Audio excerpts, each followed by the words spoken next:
কিছুদিন ধরেই ডোডো বায়না করছিল মা খিচুড়ি খাওয়া পাতলা পাতলা খিচুড়ি খাওয়া। তো আমি ডোডোকে বলেছিলাম যে ঠিক আছে, যেদিন খুব বৃষ্টি হবে সেদিন খাওয়াবো খিচুড়ি। তো আজকে যা ওয়েদার, এবার আজকে তো কথা না রাখলেই হয়। তো এবার তো আজকে একদম পারফেক্ট সেই দিন যে একদম সারাদিন ধরেই প্রায় বৃষ্টি হচ্ছে দেখুন। তো আজকে তো এটা খিচুড়ি না বানালে অন্যায় হয়ে যাবে, কথা না রাখা হয়ে যাবে। তো ওই জন্য আজকে দুপুরবেলা বানাচ্ছি হচ্ছে খিচুড়ি। গোবিন্দভোগ চালের খিচুড়ি আমি বানাই, আমি অন্যটা অত মসুর ডাল পেঁয়াজ টেঁয়াজ যত ভালো বানাতে পারি না আমি, মানে আমার নিজের হাতেটা ভালো লাগে না, বাট এটা মুগ ডাল দিয়ে হয় এবং সেটা আমি ভালোই বানাই। তো সেটাই আজকে বানাচ্ছি।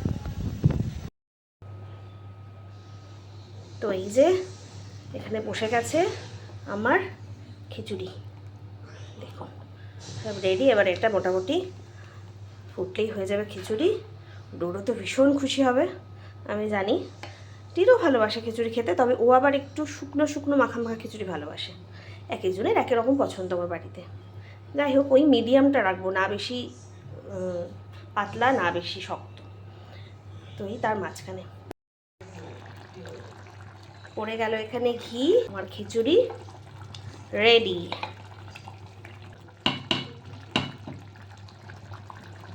গরম গরম খিচুড়ির সাথে একটু পাঁপড় ভাজা না হলে তো চলে না, তাই এখানে একটু গরম গরম পাঁপড়ও ভেজে নিলাম। ওরা স্কুল থেকে আসার পর তখন পাঁপড়গুলো ভাজলাম।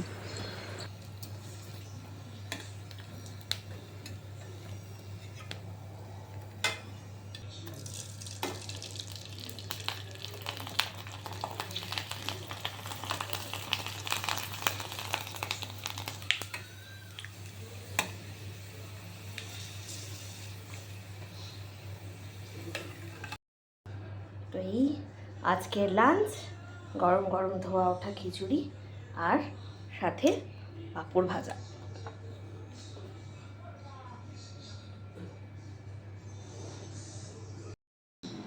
ডোডো, হয়েছে আজকে খিচুড়ি? হ্যাঁ। পছন্দের? হ্যাঁ।